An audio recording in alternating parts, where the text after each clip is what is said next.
Hello বন্ধুরা, good morning. Papai Sonai lifestyle ব্লগে তোমাদের অনেক স্বাগতম আর অনেক ভালোবাসা জানিয়ে আজকে আমার একটা নতুন ব্লগ শুরু করছি। কেমন আছো তোমরা? আশা করছি তোমরা খুব খুব খুব ভালো আছো আর আমিও খুব ভালো আছি।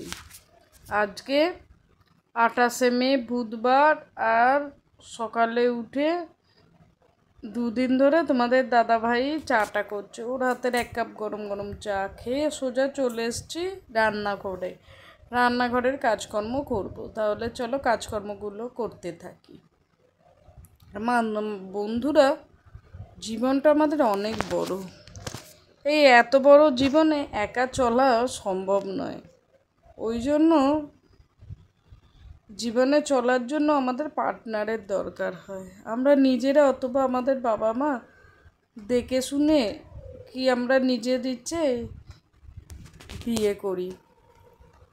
স্বামী স্ত্রী দুজনের প্রতি দুজনের বিশ্বাস, ভালোবাসা, বোঝাপড়া, সম্মান দেওয়া প্রত্যেকটাই কিন্তু উচিত। কি বলো তো, কেউ দুটো খাওয়ার জন্য বিয়ে থা করে না। সবারই জীবনে চলার পথে দরকার হচ্ছে সঙ্গী, বুঝলে বন্ধুরা। আর এক একজন ভাবে যে দামি গয়না বা দামি গিফট দিয়ে দিলেই খুশি হয় বা সে সুখী মনে করে নিজেকে। কিন্তু এক একজন জিনিসপত্র, টাকা পয়সার কিছুরই কাঙাল হয় না। সে কাঙাল হয় ভালোবাসা, সে কাঙাল হয় ভালোবাসার। সে চায় একটু ভালোবাসা, একটু নিজের সম্মান, তার প্রতি কেউ কেয়ার করুক, এইটুকু হলেই যথেষ্ট। জিনিসপত্র, টাকা পয়সা সে তো বেঁচে থাকার জন্য প্রয়োজন। তার থেকে আগে প্রয়োজন একে অপরকে বোঝাপড়া করা। চলো, অনেক তো কথাবার্তা বলা হলো স্বামী স্ত্রীর সম্পর্ক নিয়ে। বুঝিয়ে পারছি মানে না যে আমার চা খাওয়া ভালো না, বললেই চেঁচামেচি অশান্তি। এদিকে দেখো, এখন আর কিছু বলি না। বাসনপত্র ক্লিন করে আবার যেটাতে শান্তি হয় সংসার জীবনে তাই করা উচিত, বলো না? নিজেই স্বামী স্ত্রী যদি সারা জীবন ঝগড়াই করে গেলাম তাহলে কি করে চলবে বলো? চলো, এদিকে চা করা কমপ্লিট। চায়ের বাসনটা 2-3 দিন ঘষা মাজা হয়নি, সেটাও ঘষে মেজে পরিষ্কার করে দিচ্ছি। ওদিকে তো রান্নাবান্না পড়েই আছে। চলো এদিকে রান্নাবান্নাটা এগোতে থাকি। বাসনপত্র ক্লিন করে, মানে রান্নাবান্না এমন জিনিস, একবেলা না করলে এক কথায় যাকে বলে মাথা খারাপ হয়ে যায়, পেটে হাত পড়ে যায়। কথাটা শুনতে খারাপ হলে কথাটা কিন্তু ঠিক। চলো এই এদিকে রান্নাটা বসাই, সাথে থাকবে।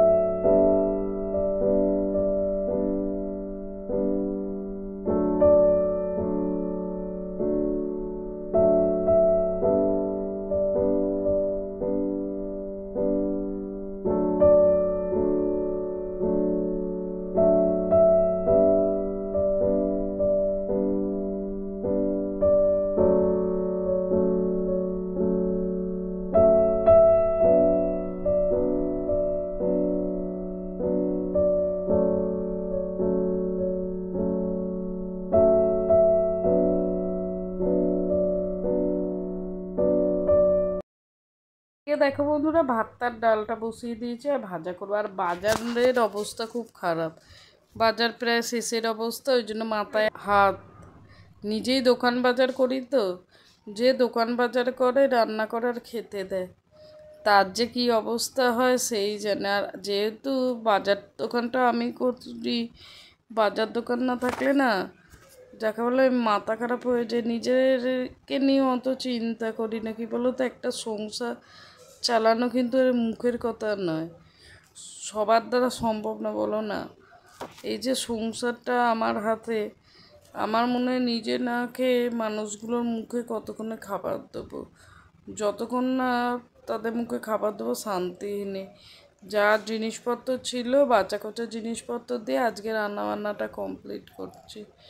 কালকে হয়তো একটু খাটুনিটা বেশিই হবে, বাজার থেকে এসে রান্না বান্না করতে হবে। মানে কান্নাও পেয়ে যায়, ভালোও লাগে না। কি করব বলো, একা মানুষ। আজকে গেলেই ভালো হতো, সবসময় তো শরীরও সায় দেয় না, বলো না। দুঃখের কথা আর কাকে বলবো। কি বলো তো বন্ধুরা, এই পৃথিবী বড় স্বার্থপর, নিজের দুঃখ কষ্ট নিজে ছাড়া কেউ বোঝে না। কথাটা শুনতে খারাপ হলেও কিন্তু কথাটা ঠিক। পৃথিবীতে এক কথায় যাকে বলে কেউ কারুর নয়।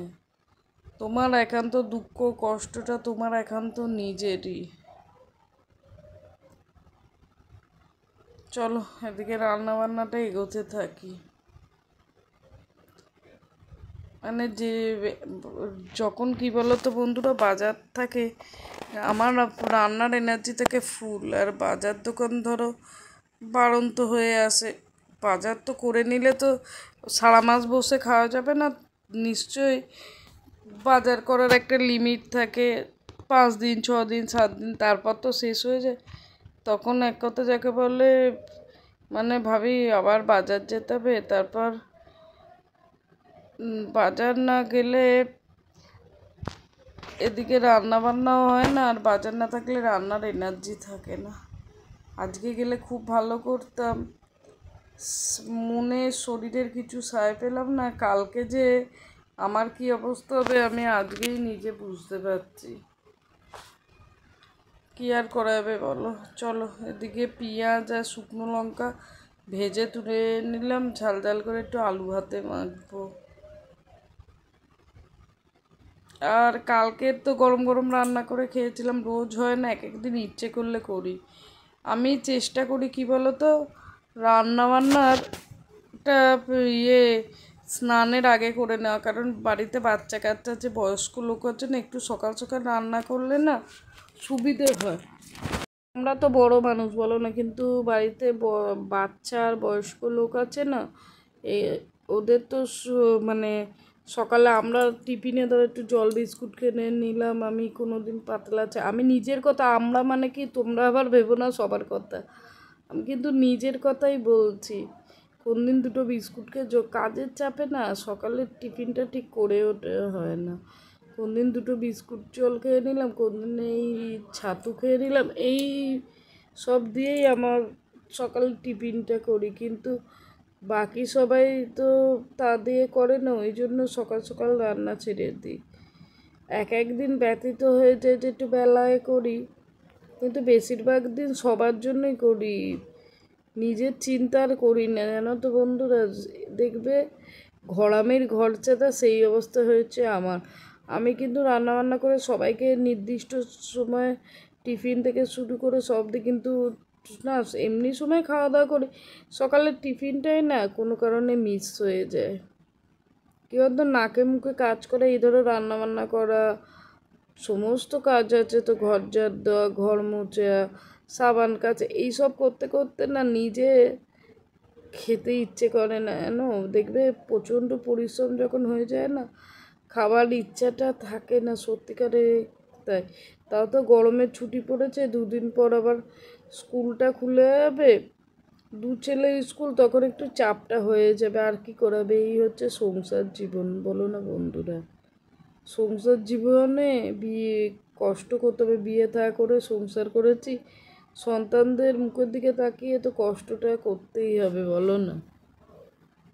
চলো ওদিকে মোটামুটি রান্নাবান্না কমপ্লিট যা ছিল, আর একটু ডিমের অমলেট করলেই রান্নাবান্নাটা হয়ে যাবে কমপ্লিট। তাহলে আজকের মতো রান্নাবান্নাটা করি, কালকে দেখা যাক, চিন্তা ভাবনা করি বাজার থেকে এসে করি না আগে করি। তাহলে ব্লগটা শেষ করলাম।